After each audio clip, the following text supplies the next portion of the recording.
Sticker ஒட்டி அதிமுக ஆட்சியில் கொண்டு வரப்பட்ட அந்த மாவட்டத்திற்கு தேவையான கட்டடத்தை நாங்களே ஆட்சி இருக்கும் போதே நிதி ஒதுக்கீடு செய்யப்பட்டது. ஸ்டிக்கர் ஒட்டி இப்ப திறக்கிறார், பல கட்டடத்தை திறந்து வச்சிருக்கிறார். அது மட்டும் இல்ல, இந்த மாவட்ட மக்கள் வேளாண்மையை விவசாயத்தை நம்பி வாழ்கின்ற மக்கள், விவசாய தொழிலாளி இந்த விவசாயத்தை நம்பி வாழ்ந்து கொண்டிருக்கின்றார்கள். ஆக விவசாய தொழிலாளிகள் இந்த விவசாயத்தை நம்பி வாழ்கின்ற இந்த மக்களுக்கு கடந்த காலத்தில் திராவிட முன்னேற்ற கழக ஆட்சி இருக்கின்ற பொழுது திரு ஸ்டாலின் அவர்கள் துணை முதலமைச்சர் இருக்கும் போது தொழில்துறை மந்திரியா இருந்தார். அப்போ மீத்தேன் இந்த டெல்டா மாவட்டத்தில் கொண்டு வருவதற்கு புரிந்துணர்வு ஒப்பந்தம் போட்ட நபர் இன்றைய முதலமைச்சர் ஸ்டாலின். உங்களுடைய விவசாய விளைநிலங்களை பறிக்க பார்த்தவர் இன்றைய முதலமைச்சர் ஸ்டாலின் அவர்கள். அதே வேளையில் உங்களுடைய கோரிக்கை ஏற்று இந்த புண்ணிய பூமியை பொன் விளைகின்ற இந்த பூமியை நீத்தேன் எடுக்கின்ற ஒரு சூழ்நிலை வருகின்ற பொழுது அனைத்து இந்திய அண்ணா திராவிட முன்னேற்ற கழக அரசு நான் முதலமைச்சர் இருந்த பொழுது விவசாய கோரிக்கை ஏற்று இங்க இருக்கின்ற நம்முடைய முன்னாள் சட்டப்பேரவை கோரிக்கை ஏற்று பாதுகாக்கப்பட்ட வேளாண் மண்டலமாக கொண்டு வந்து நாம தானே கொண்டாந்தோம். உங்க பூமியெல்லாம் பாதுகாத்தாச்சுல. நீ எந்த கொம்மனாலும் உங்க பூமியை தொட்டு கூட பார்க்க முடியாது. உங்க வாழ்நாளும் சரி, உங்களுக்கு பின்னாண்ட வர சந்ததியிலும் சரி, எவராலும் டெல்டா மாவட்டத்தில் இருக்கின்ற பூமிகளை எந்த தொழிற்சாலைக்கு எடுக்க முடியாது.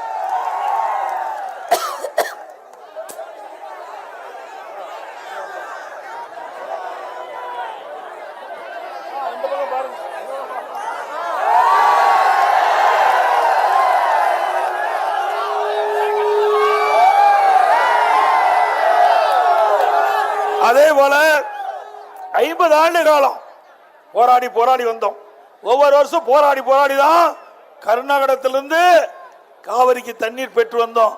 அதுக்கு ஒரு நிரந்தர தீர்வு காண வேண்டும் என்று இதயம் புரட்சி தலைவி அம்மா அவர்கள் உச்ச நீதிமன்றத்தில் வழக்கு தொடர்ந்து அது நடைபெற்று வந்தது. மாண்புமிகு அம்மா மறைவுக்கு பிறகு அம்மா வழியிலே வந்து அம்மாவுடைய அரசாங்கம் சட்ட போராட்டம் நடத்தி உங்களுக்கு ஒரு நல்ல தீர்ப்பை பெற்று தந்தது அண்ணா திமுக அரசாங்கம். காவிரி நதிநீர் பிரச்சனையை தீர்க்கப்படுவதற்கு காரணமாக இருந்த அரசாங்கம் அண்ணா திமுக அரசாங்கம், உங்களுடைய அரசாங்கம், மக்களுடைய அரசாங்கம்.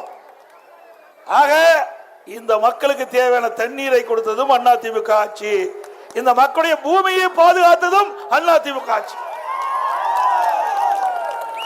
இப்போ உங்களுடைய பிரச்சனை எல்லாம் தீர்ந்துட்டுதுல. மேல என்ன வேணுங்கிறீங்க? விளைவிக்கின்ற விளைபொருளுக்கு விலை வேணுங்கிறீங்க.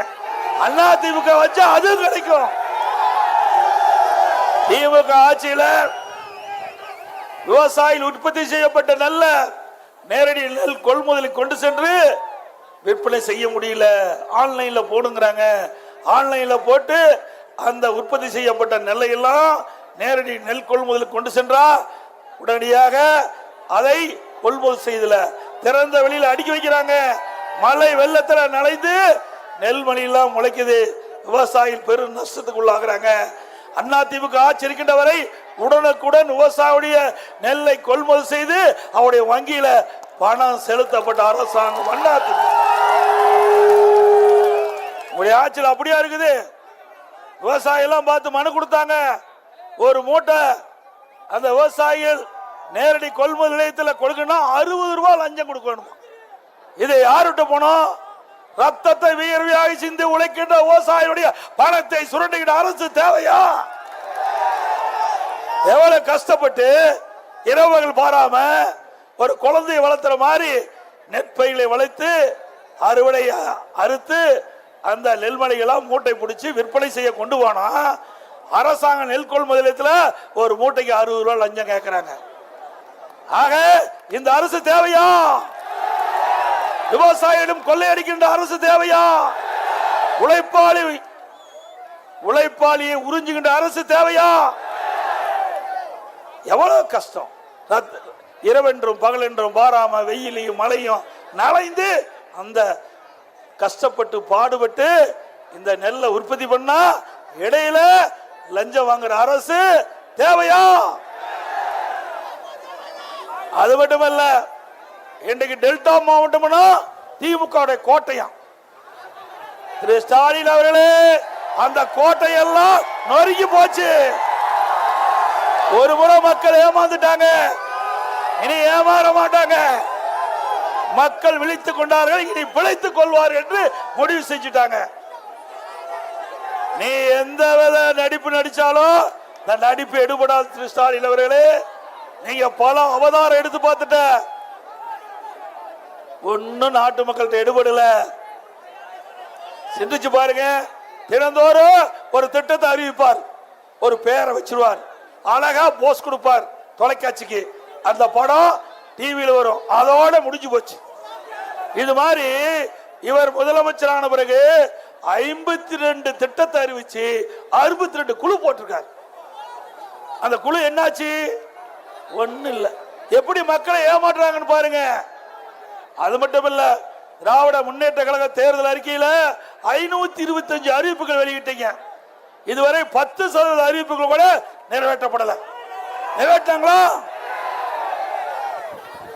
மக்களை ஏமாற்றி தந்திரமா கவர்ச்சிகரமா பேசி வாக்குகளை பெற்று கொள்ளைப்புறத்தின் வழியாக ஆட்சி அமைத்த அரசாங்கம் திமுக அரசாங்கம். இன்றைய தினம் திராவிட முன்னேற்ற கழக தேர்தல் அறிக்கையில குறிப்பிட்டிருக்கிறாங்க, 100 நாள் வேலை திட்டத்தை 150 நாளாக உயர்த்தினாங்களா? அந்த 100 நாள் வேலை திட்டத்தில் பணிபுரிகின்ற ஊழியருக்கு சம்பள உயர்வு உயர்த்தினாங்களா? ஆனா 100 நாள் போய் 50 நாளைக்கு வந்துட்டு, 100 நாள் வேலை திட்டம் 50 நாள் வேலையாச்சு. அதே மாதிரி 100 நாள் வேலை திட்டத்தில் பணிபுரிந்த அந்த ஊழியருக்கு பணம் கொடுக்கல. மத்திய அரசு பேர் பழி போட்டாங்க.